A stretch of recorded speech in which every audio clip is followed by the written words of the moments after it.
So this is the symbol that we used for representing the planet Mars. So if you want to create this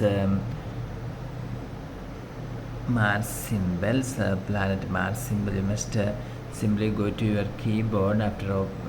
Simply go to your Windows computer, and after that you must open your Microsoft Word, and you must use a keyboard shortcut, that is Alt 9794.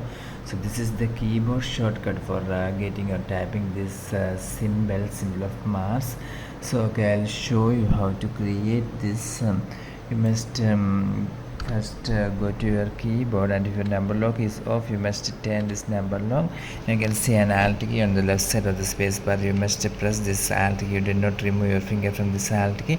At the same time, you must type here 9794, and after typing 9794, you can release your finger from this alt key, and you can see this symbol have been added.